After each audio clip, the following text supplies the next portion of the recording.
Hallelujah. So John 15. Mamaya meron tayong Holy Communion. Praise the Lord.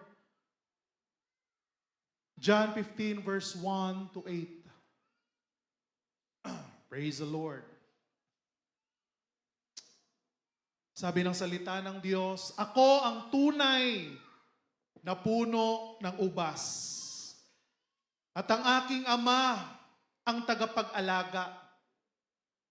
Inaalis niya ang bawat sangang hindi namumunga at kanya namang pinuputulan at nililinis ang bawat sanga upang magbunga pa ng lalong sagana. Nalinis na kayo sa pamamagitan ng salitang sinasabi ko sa inyo. Manatili kayo sa akin at mananatili din ako sa inyo. Hindi makakapamunga ng sagana ang hindi nananatili sa puno. Gayon din naman, hindi kayo magbubunga kung hindi kayo mananatili sa akin. Ako ang puno ng ubas at kayo ang mga sanga. Ang mananatili sa akin at ako sa kanya, ang siyang magbubunga ng sagana, sapagkat wala kayong magagawa kung kayo'y hiwalay sa akin. At ang hindi mananatili sa akin, gaya ng sanga, ay itatapon at natutuyo. Ang ganoong mga sanga ay titipunin, ihahagis sa apoy at nasusunog. Kung mananatili kayo sa akin at mananatili sa inyo ang aking mga salita, hingin ninyo ang anumang nais ninyo at matutupad iyon para sa inyo. Nagpaparangalan ng aking Ama, kung kayo'y masaganang namumunga at sa gayo'y kayo'y magiging alagad ko. Ang pag-uusapan natin mga kapatid ay bigyan natin ng pamagat ang puno at ang mga sanga. Sabi mo sa iyong katabi, ang puno at ang mga sanga. Praise the Lord. Dito, isinasalaysay ng Panginoon, Jesus, kung gaano kahalaga na tayong mga mananampalataya sa Kanya ay kailangang magkaroon ng koneksyon sa Kanya. Alam niyo, sa nagdaang taon 2025 ay alam ko hindi naging madali para sa marami sa atin. Napakaraming pagsubok, napakaraming problema. Diba? May mga pagsubok, suliranin, may mga negosyo na nalugi. Ha? Meron pa sigurong mga tao na nakaranas na maloko, di ba? Ma-scam. Magkaroon ng karamdaman, di po ba? Ma-hospitalize. At may mga pagsubok, trials sa family na pinagdadaanan. Alam ko, hindi naging madali ang taon na natapos 2025 sa atin. Ngunit salamat sa Panginoon dahil siya ay nanatiling tapat sa kanyang pangako at hindi niya tayo pinabayaan, mga kapatid. At tayo ay nagtagumpay papasok ng taong 2026. Di ba? Kaya yung mga pagsubok, mga problema ay nariyan sa ating buhay. At diyan talagang nakikita kung tayo ba ay matapat sa ating Panginoon. Ang buhay ng Kristiyano, ang buhay ng mananampalataya ay dumadaan sa mga pagsubok upang makilatis ika nga ng husto ang kanyang pananampalataya sa Panginoon. Naalala ko dati nung bata ako, may mga lola natin. Nung araw kasi yung bigas, di ba, parang, ang tawag dyan, tinatanggal yung ipa, yung tahip sa bigas, di ba? Naalala nyo nung araw, parang wala akong kausap ha. Ngayon kasi pag binili natin yung bigas ngayon, Puti, para ng ano eh. O, di ba? Napakasarap. Pero dati, naabutan ko yung, naalala ko, nagaganon pa yung matatanda. Pinipilian pa nila. Di ba? Tinatanggal, inaangat na ganon. At pagka, may technique yan eh, di ba? Sa may ano, ginaganon ng mga lola natin noon. Tapos, ang galing, nahihiwalay yung mga ipa, yung mga tahip na tinatawag. Tapos, kasi separate naman yung mga bigas na masarap talaga sa ingin. At nahihiwalay yung mga dumi. Di ba? Yung mga imperfection. Minsan, dinadala tayo ng Diyos sa ganoong process ng buhay. Minsan, parang inaalog tayo. Yinuyug-yug tayo, but glory to God, mga kapatid, na natili tayong matatag at nakakapit pa rin sa ating pananampalataya sa Panginoon. Palakpakan naman natin si Lord. Hallelujah! Because you are the real deal. Sabi mo sa iyong katabi, you are the real deal. Ikaw yung talagang, di ba? Ikaw yung talagang nasala, ika nga. Nasala ka na. Maraming mga tao na hindi nakatagal nung naglingkod sa Panginoon, nung nagsimulang yugyugin, nagsimulang salain ng Panginoon, maraming mga tao ang sumuko kaagad. Maraming mga tao, siguro nakasabayan mo na umayaw, nag-quit. Pero salamat sa Panginoon, kapatid, nandito ka pa rin. Sabi mo sa iyong katabi, nandito ka pa rin. 2026, nandito ka pa rin because you are the real deal. Ikaw ang tunay. Nakakapit ka pa rin, nanatili ka pa rin sa Diyos kahit na sometimes may process sa buhay natin. Kaya nga napakahalaga mga kapatid na meron tayong tunay na relasyon kay Jesus. Tunay na relasyon sa Diyos. Dahil pag may tunay na relasyon ka sa Panginoon, naririnig ng Panginoon ang iyong mga hinaing sa Kanya. Ang iyong mga iyak, ang iyong mga panalangin, naririnig ng Panginoon.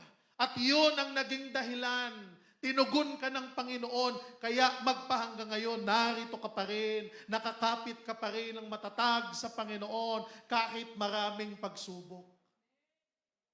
Parang yung puno, minsan pag inaalog mo, ang daming naglalaglagan eh. Mga bulok na dahon, di ba? Mga bulok na sanga. O pag inaalog ka, pero dahil may tunay na relasyon ka sa Panginoon, may tunay na connection ka sa Panginoon, kahit anong bagyo ang umalog sa puno, ikaw ay mananatiling nakakabit. Palakpakan natin ang Panginoon. Hallelujah! Salamat sa Diyos! Napakabuti ni Lord! Bago pa mag-New Year, napakadami ng victory, katagumpayan ang binigay ni Lord sa ating lahat. Bago pa matapos ang taon, bago pa tayo magdiwang ng bagong taon, talagang naramdaman natin kung gaano kabuti ang Diyos. Hindi niya tayo pinabayaan, hindi niya tayo iniwan. Kahit may mga pagkukulang tayo sa Panginoon, pero ang Diyos hindi kailanman nagdalawang isip na tayo mga kapatid ay tulungan sa ating mga pangangailangan sa Kanya. Kaya nga minsan kahit naiisip natin na gusto na nating mag-quit, gusto na nating, ayaw na nating sumuko, gusto na nating sumuko, pero hindi pinahintulutan ng Panginoon. At hanggang ngayon, narito ka pa rin. Matatag ka pa rin. Bakit? By the grace of God. Dahil sa grasya ng Diyos, tayo mga kapatid ay nanatili magpahanggang ngayon na lalong nagiging tapat sa ating pananampalataya sa Diyos. Hallelujah. Sabi nga sa verse 2, inalis niya ang bawat sangang hindi namumunga. Kaya nga napakahalaga na tayo sa ating paglilingkod, meron tayong totoong connection sa Panginoon. Hindi lamang mababaw yung ating pagkilala sa Diyos, kung hindi dapat malalim ang ating pagkilala sa Panginoon.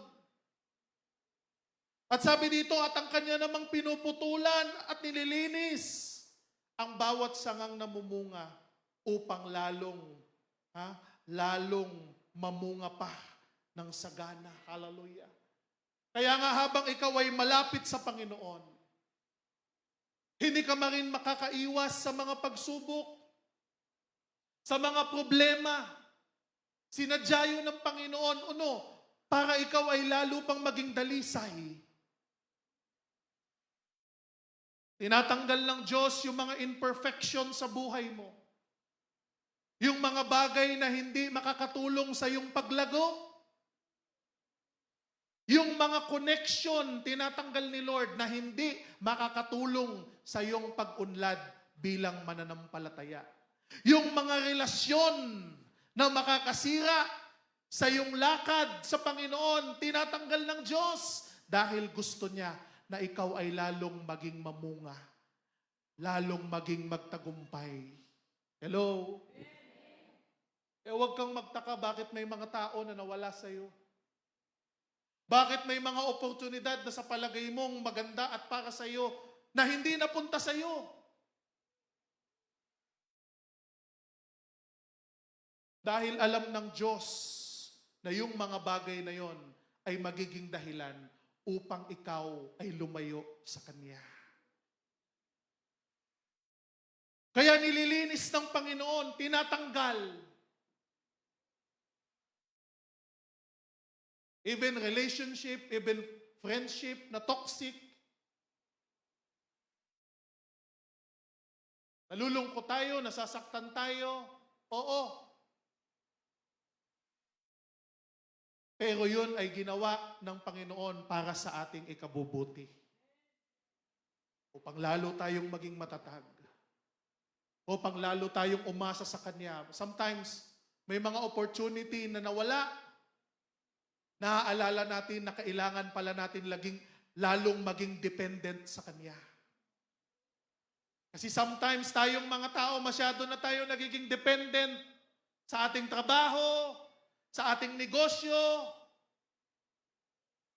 sa ating mga work, sa office, sa boss natin.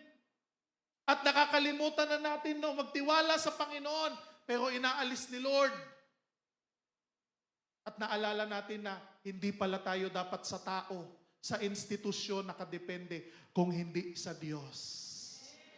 Bakit? Kasi anumang mangyari sa institusyon, anumang mangyari sa organisasyon, anumang mangyari sa kapaligiran mo, pero kung kay Lord ka nagtitiwala, hindi ka panghihinaan ng loob. At yan ang dahilan kung bakit marami sa inyo na narito pa rin kahit maraming pagsubok dahil sigurado ako na sa Diyos kayo nagtitiwala at hindi sa tao.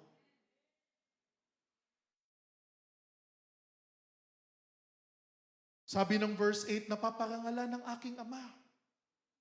Kung kayo'y masaganang namumunga, at sa gayoy, kayo'y magiging mga alagad ko. Yun talaga yung napaparangalan si Lord kung tayo ay mabunga. Mamunga. Sabi mo sa iyong katabi, kailangang mamunga. Sabi mo ulit sa kabila, kailangang mamunga ka. Kailangan magbunga tayong lahat.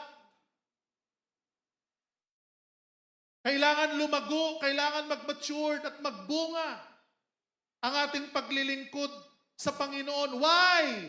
Because He wants the glory out of your life. Pag namunga tayo, nag-glorify ang Diyos. Pag namunga tayo, masarap sa feeling.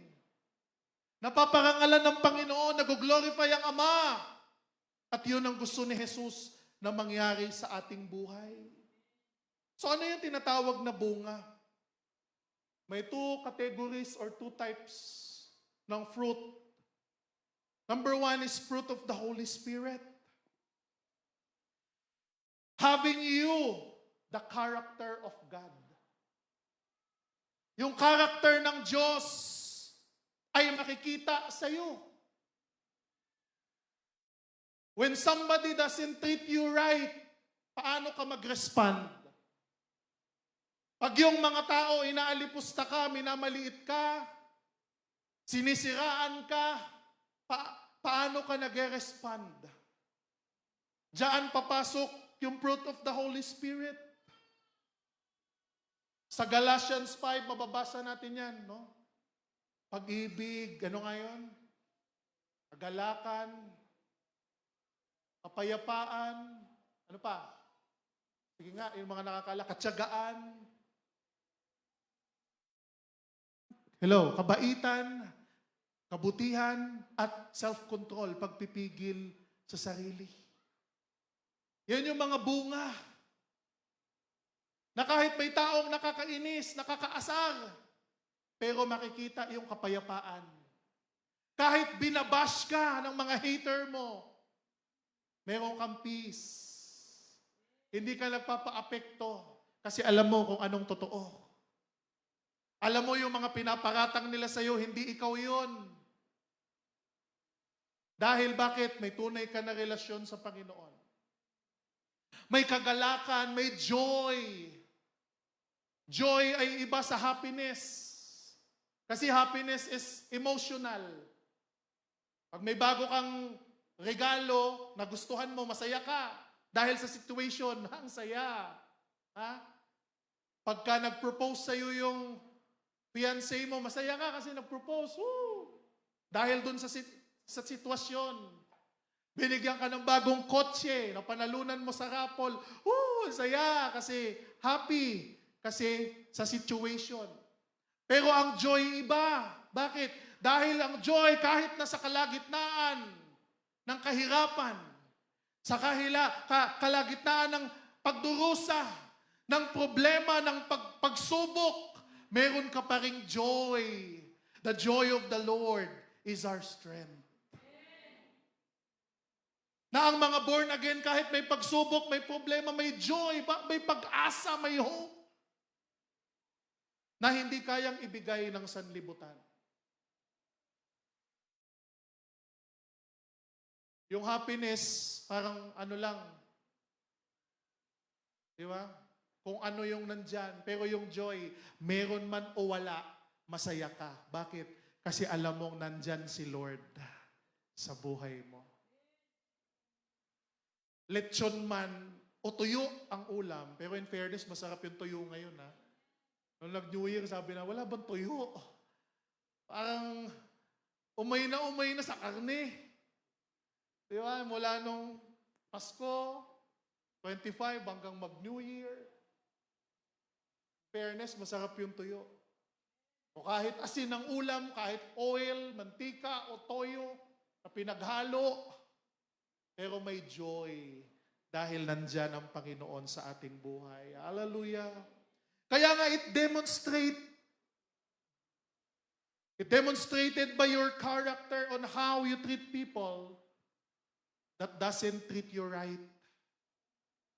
Yung mga tao na hindi ka tinitreat ng maganda, paano mo sila tinitreat?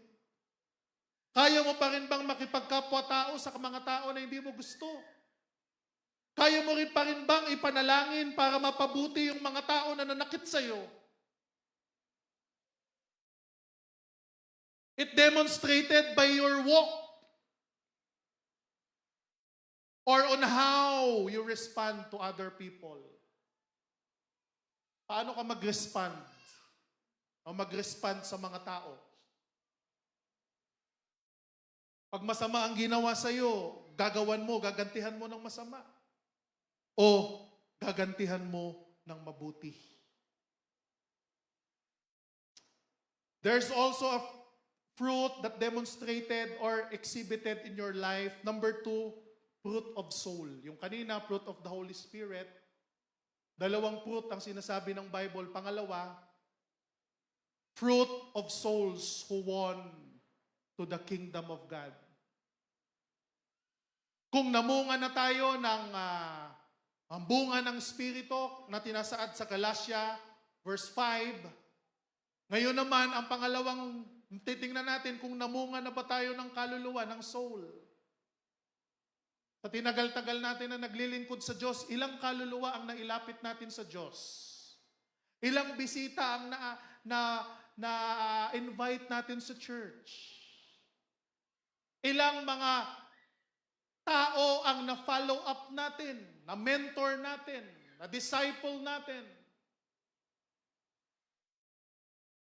Ngayong 2020, noong 2025 at ngayong 2026, nakita na natin kung ano ang ating nabunga. Namunga ba tayo? O wala? O hindi? Nadagdagan ba yung effort natin? Mas dumami bang nakakilala sa Panginoon dahil sa'yo? Marami ka bang nabahagian ng salita ng Diyos? Yun yung mga itatanong natin sa ating sarili. Hello? Tingnan natin at kung wala ngayong 2026, sikapin natin na mamunga na tayo ng souls for Jesus. Para sa Kanya.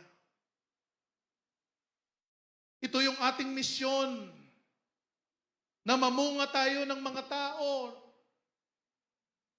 na ipapakilala natin si Jesus sa kanila at magkaroon sila ng kaligtasan, magkaroon ng buhay na walang hanggan.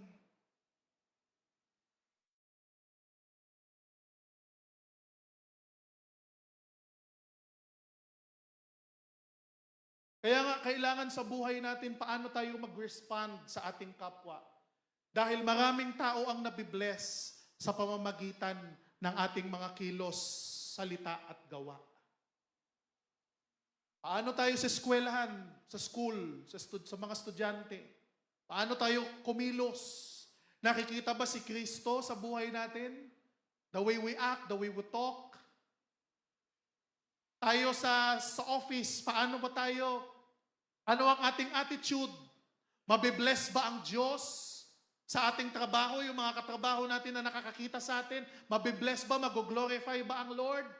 Kasi maraming pagkakataon na maraming tao ang nabago at naakay sa paanan ng Panginoon dahil ang anak ng Diyos ay nakitaan ng mabuting pag-uugali at mabuting prinsipyo sa kanyang buhay. Kahit hindi ka pa mangaral, pero kung nakita ng tao na kakaiba ang iyong kilos, hindi ka sumasama sa mga bagay na hindi maganda, hindi ka nakikisawsaw, hindi ka nakikisali. Ang mga tao ay nabibless. Tandaan natin, somebody is watching you. Sabi mo sa iyong katabi, tinitingnan ka ng mga tao sa paligid mo. Nakatingin sa iyo ang mga tao, ang kapitbahay mo, ang ka-office mate mo, ang kaklase mo. Tinitingnan ka at lalo na't kung alam niya na ikaw ay born again. Kaya yung iba hindi nagpapakilalang born again. Nahihiya. Ayaw na malaman na siya ay born again. Bakit? Kasi baka mapahiya. Pero tandaan natin mga kapatid, may nakatingin sa atin.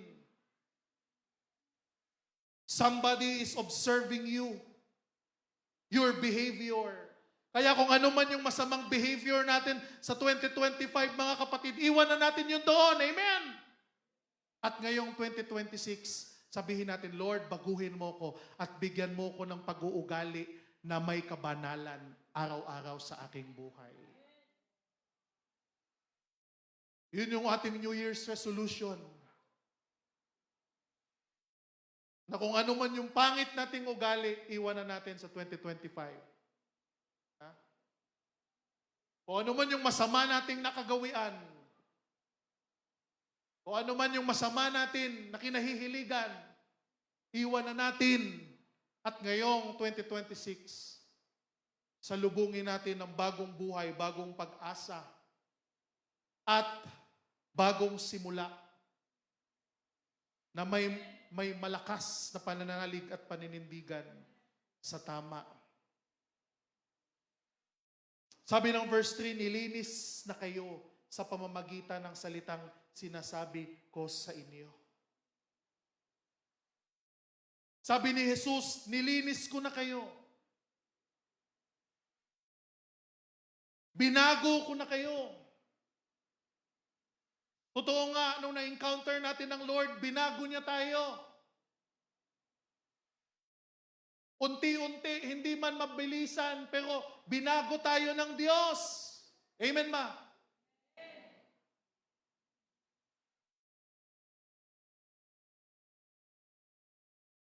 Yung salita ng Diyos, binago tayo. Pinalaya tayo. At binigyan tayo, mga kapatid, ng victory sa ating buhay. Kaya nga malaya tayo. Huwag na tayong magpapaalipin, mga kapatid, sa dati nating pagkatao, sa dati nating buhay. Kung hindi, lumakad na tayo ng may pagbabago. Lumakad na tayo na merong namumunga. Kailangan i-claim natin. Kaya nga ang question, paano tayo makakarating sa sitwasyon na makapamunga tayo? Hindi lamang tayo mamunga, kung hindi sabi ng Bible, makapamunga tayo ng sagana. Sabi ni Jesus sa verse 1, ako ang tunay na puno ng ubas. At ang aking ama ang tagapag-alaga nito. Sabi ni Jesus, ako ang tunay na puno. At ang ama ang tagapangalaga nito. Napakahalaga na kilala natin kung sino ang tunay na puno. Kasi baka mamaya yung fake na puno, yung atin palang kinokonek.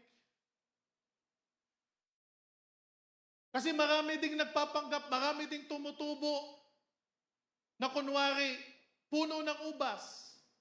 Pero ang totoo, mga kapatid, sila ay fake. Kaya siguraduhin natin na yung pananampalataya natin totoong na kay Kristo. Amen? Yung Kristo na nasa langit, buhay. Hindi yung fake na vine, yung Kristo na tao na pinapakilala lang.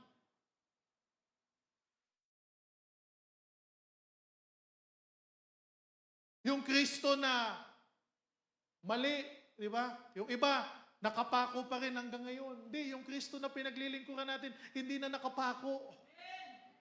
He is risen, nasa langit.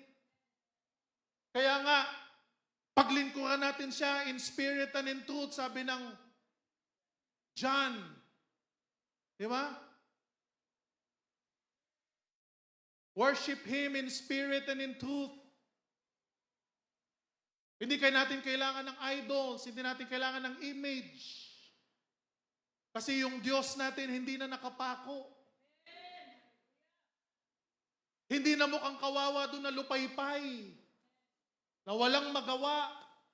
Ang Diyos na ating pinaglilingkuran ay makapangyarihan. Si Jesus ay nabuhay muli.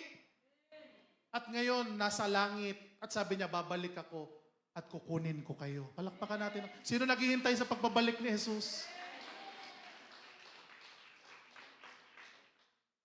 Kaya hindi tayo na nagdarasal doon sa Jesus na parang lupaypay, gulpi, pagod. Hindi.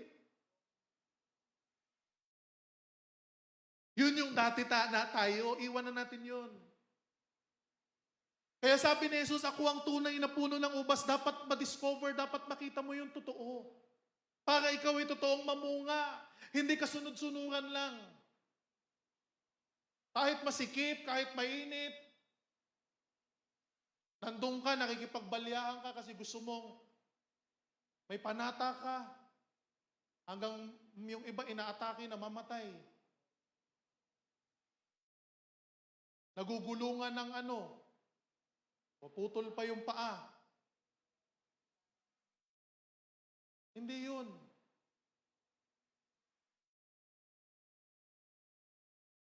Kaya kailangan alamin mo yung totoo. Sino ba yung Jesus na totoo? Because maraming hindi tunay na ikakapahamak. Sabi ng verse 4, manatili kayo sa akin at mananatili din ako sa inyo. Actually, hindi naman talaga tayo iniiwan ng Diyos. Tayo ang lumalayo sa Kanya. Hello? Tayo ang lumalayo sa Kanya. Si Lord nariyan palagi. Nagtataka nga si Lord kung bakit tayo lumalayo eh. Sabi ng Lord, di ba may problema kayo, ba't lalo ka dumidistansya sa akin? Kasi ang Diyos natin na pinaglilingkuran, hindi siya mapilit. May free will ka. Kaya minsan yung free will na yung ginagamit natin para lumayo. At tapos isisihin natin si Lord, Lord, iniwan mo ko. Pinabayaan mo ko. Pero yung realidad, tayo mga kapatid ang lumayo sa Kanya. Kasi sabi niya, manatili kayo sa akin at mananatili din ako sa inyo. Kasi alam ni Lord, hindi ka makapamumunga ng sagana kung hindi ka mananatili sa puno. Kahit pa mag-experiment tayo mga kapatid, kukuha tayo ng sanga. Putulin natin sa puno, balikan natin ilang araw. Wala na yun, luoy na yun. Fresh na sanga. Kung may puno kayo doon, na kahit anong puno malapit sa bahay nyo, mag-try kayo ng experiment. Putulin nyo. Tapos ilagay nyo sa gilid niya. Tapos iwan nyo mga ilang araw, balikan nyo. Ano kayo mangyayari sa sanga? Malalanta, mamamatay, masisira.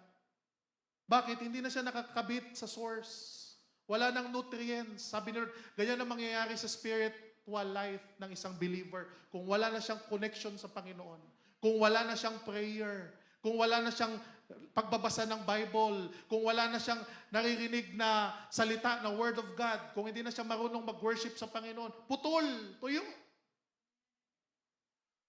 At sabi ng Bible, wala kang patutunguhan na maganda.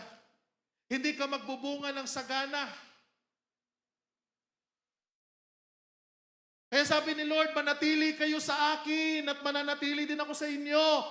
Hindi makapamunga o magbubunga ng sagana ang hindi nananatili sa puno. Gayon din naman, hindi kayo makabubunga kung hindi kayo mananatili sa akin. Kaya kapatid, kahit anong hirap ng pagsubok, huwag kang bibitaw sa Panginoon. Kumapit ka.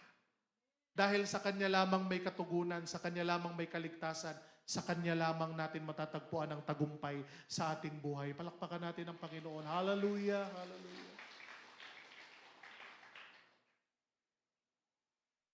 Panghawakan mo yung salita ng Diyos. Kasi totoo naman kung lalayo tayo sa Kanya, mas lalo tayong walang mapapala. Hello? Kung magtatampo ka sa Diyos dahil hindi Kanya pinagbigyan, feeling mo, pinagdamutan ka ng Panginoon, mas lalong wala kang mapapala sa buhay mo. Mas lalo kang mapapahamak. At alam yun ni Jesus, kaya sabi niya, huwag kang bumitaw, huwag kang lumayo. Yung pinagdadaanan mo ngayon, para kang kanin na linilinis. Hello? Para kang kanin na tinatanggalan yung ipa, yung tahip. Hindi mo maintindihan ngayon. Akala mo, pinaparusahan kita. Akala mo, pinagtitripang kita. Pero ang totoo, nililinis kita. Pinupurify kita. Pinapatatag kita. Pinapalakas kita. Kaya nga mga kapatid, yung mga pagsubok natin noong 2025, sinadya yun ng Panginoon para ihanda tayo upang makapamunga tayo ng sagana ngayong 2026. Hallelujah. Palakpakan natin ng Panginoon. Hallelujah. Kaya tingnan natin mga kapatid, hindi tayo pinabayaan ng Lord. Although dumanas tayo ng matinding pag-shake ng ating faith, pero tinulungan tayo ng Panginoon at sabihin mo sa iyong katabi, narito ka pa rin hanggang ngayon. Di ba amazing ang Diyos? Narito ka pa rin, dapat sumuko ka na Pero napakabuti ng Diyos dahil nanatili ka sa Kanya, hindi ka pinabayaan ng Panginoon. Kaya nga, Jesus is the true vine. Sabi ni Jesus, ako ang tunay na puno ng ubas. You can only bear fruit if you are connected to me. You can only be productive if you have true relationship to Jesus. Kaya kailangan mga kapatid, meron tayong tunay na pananampalataya sa ating Panginoon. Kaya sabi sa verse 5, Ako ang puno ng ubas at kayo ang sanga. Tayo yung branches. At yung branches, yung sanga, kailangan may tumubong mga bunga para healthy. Hello? Si Jesus yung pinakapuno. Tayo ang mga sanga. At yung mga kaluluwa na madala natin sa paanan niya, yun ang magiging bunga natin. At yung bunga na yon, pag na-consume, magiging sanga ulit, magiging puno ulit, magiging sanga ulit.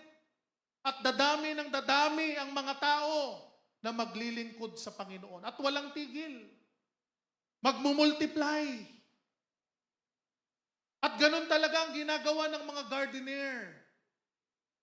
Lalo nilang pinapalusog, pinapalakas. At yung mga hindi namumunga, tinatanggal. Bakit sayang napupunta doon yung nutrients, hindi naman effective. Kaya wag nating hayaan mga kapatid na hindi tayo mamunga. Mapanalangin natin na araw, Lord, tulungan mo ako na mag-produce ako. Na maging productive ako sa aking faith, sa aking buhay, yung fruit of the Holy Spirit mamunga, at sa aking pang-araw-araw na lakad, na may mga kaluluwa ako, na may mga tao ako na ma-evangelize at mapakilala kita sa kanilang buhay. Yun ang gusto ng Lord. Kaya sabi niya, ako ang puno ng ubas at kayo ang mga sanga, ang mananatili sa akin at ako sa kanya, ang siyang magbubunga ng sagana.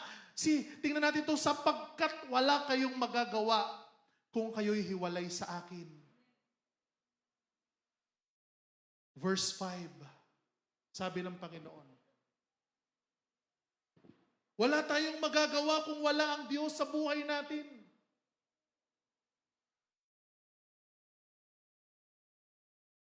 John 15 verse 5, sabi ni Lord, wala kayong magagawa. Kailangan mag-sink in sa isip natin yun na, Lord, kung wala ka, wala akong kayang gawin. Wala akong maipagmamalaki. Lahat ng meron ako galing sa iyo. Trabaho ko, negosyo ko galing sa iyo. Good health galing sa iyo. Kasi kung hinayaan mo ako magkasakit, ubos ang pera ko sa ospital.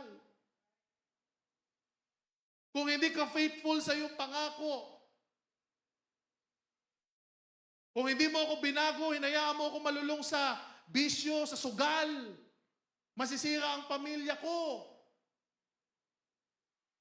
Pero dahil nakakabit na ako sa iyo, binago mo ang buhay ko. At ginawa mo kong mabunga. At hanggang ngayon, narito ako. Kaya nga, dapat malinaw sa atin mga kapatid, wala tayong magagawa kung wala ang Diyos. Akala lang natin prosperous tayo, pero ang totoo mga kapatid, at the end of the day, wala din kasi mauuwi sa lahat kung ano mang napaghirapan natin. Bakit? Kasi wala si Jesus sa puso natin. Masasayang ang lahat ng investment mo, lahat ng ari-arian mo, kasi pag binawi niya na ang buhay mo, lahat ng pinaghirapan mo mapupunta lang sa ibang tao. Yung magmamana ng pinagdusahan mo, pinaghirapan mo, pinagtiyagaan mo. Kaya nga lagi kong paalala na habang tayo ay nagsusumikap sa ating buhay, huwag din nating kalimutan ang ating relasyon sa Kanya. Para kung sakali man nabawiin na ni Lord ang pinahiram niyang buhay sa atin, hindi tayo lugi kasi kahit iwan natin lahat ng na-accumulate nating kayamanan, meron naman tayong kayamanan sa langit at meron tayong buhay na walang hanggan. Ang nakakalungkot, mayaman nga tayo dito sa lupa, meron tayo ng lahat ng pera. Pag namatay tayo, mapupunta sa ibang tao na hindi natin alam kung kanino na kasi wala na tayong kontrol. At ang masakla pa, napagdusahan natin ang ating kasalanan sa impyerno dahil tinanggihan natin ang kaligtasan na binigay ng Panginoong Hesus sa ating buhay. Kaya dapat alam natin na wala tayong magagawa kung hiwalay tayo sa Panginoon. Kung born again ka na, magbabackslide ka, anong pag-asa pa ang inaasahan mo sa buhay mo? Kaya nga mga kapatid, nung tinanggap mo ang Panginoon, no turning back.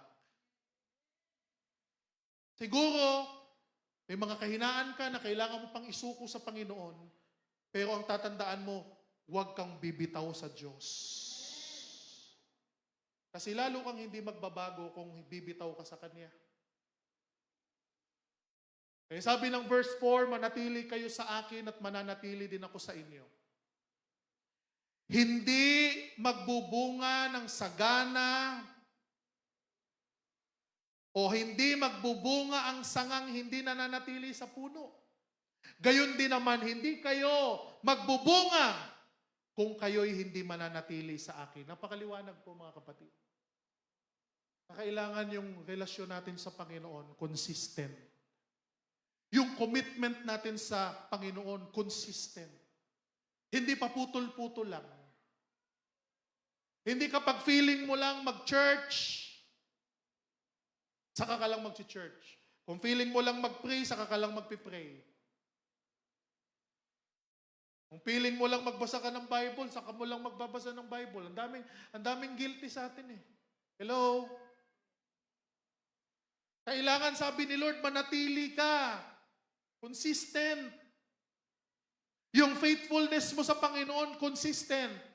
Kung gaano ka ka-faithful noon, nag-aalab ang iyong faith nung bago ka pa lang sa Panginoon, ngayon 10 years ka na, 20 years ka na naglilingkod, dapat ganun pa rin o kaya mas lalo pa.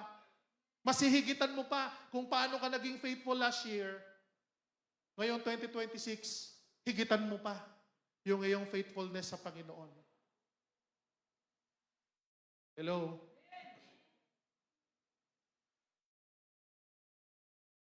Verse 6, ayaw nating maging ganito, ang hindi nananatili sa akin. Ibig sabihin, naputol yung connection sa Diyos.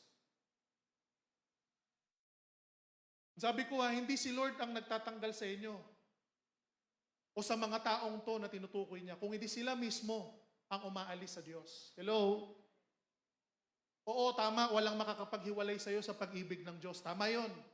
Pero kung ikaw mismo, sarili mo, ang aalis sa kamay ng Panginoon at pag-iingat ng Panginoon, may free will ka.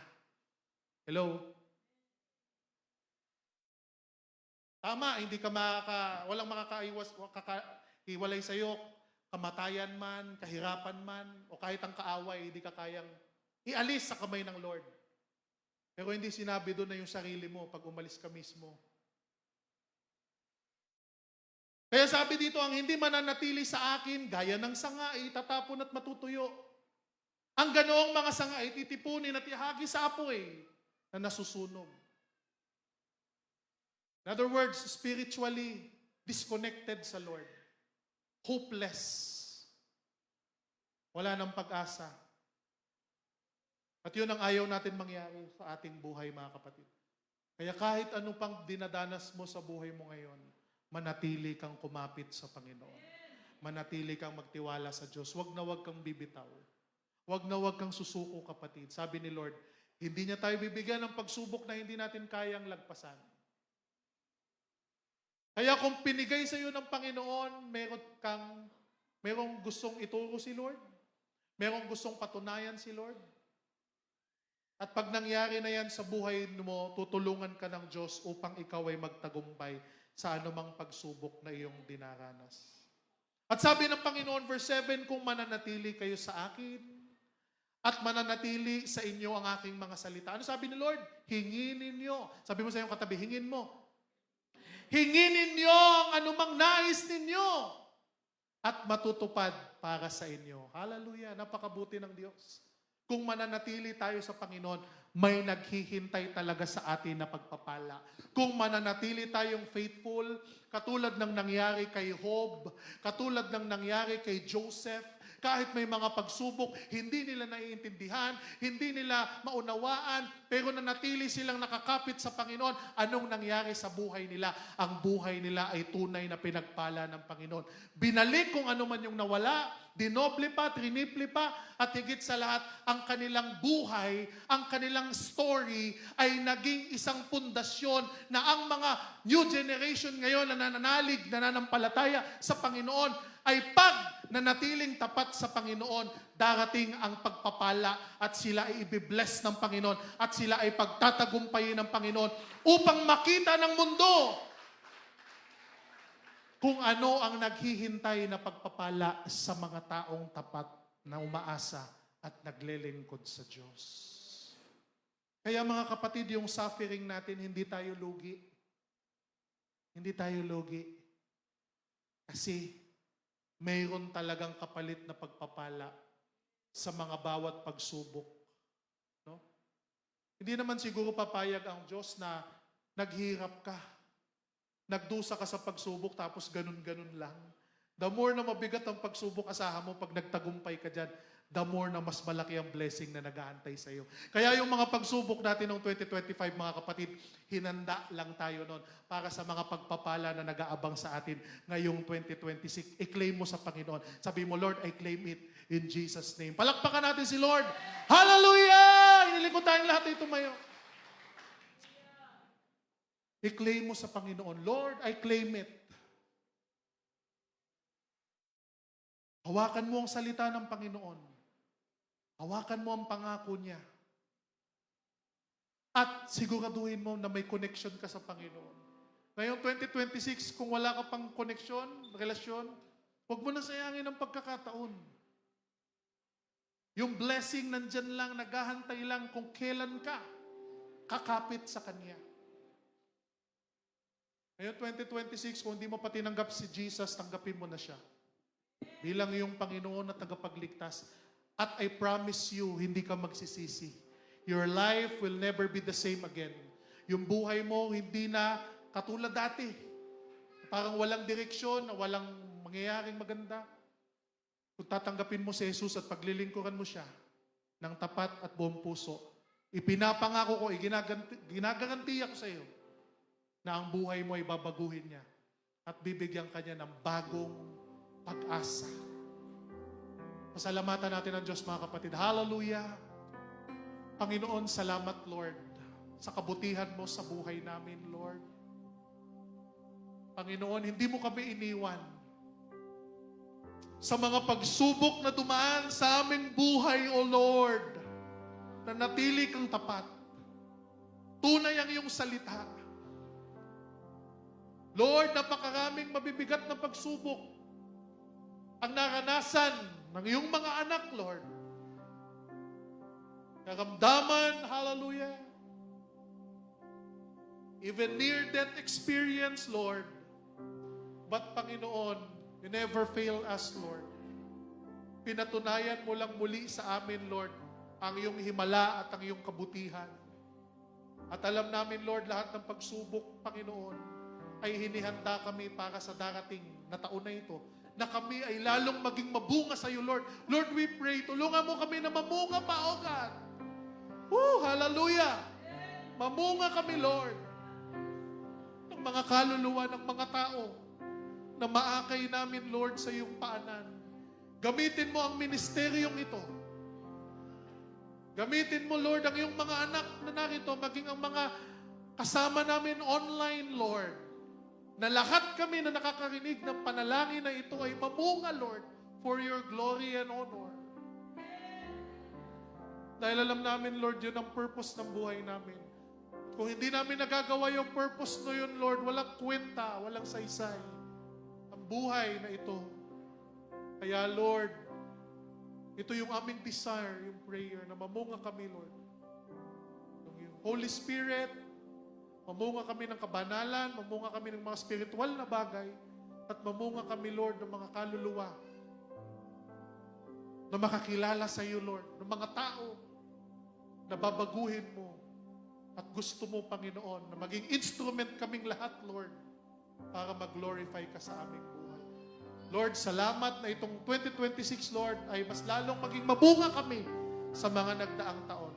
We claim it, we declare it, in the name of Jesus, amen and amen.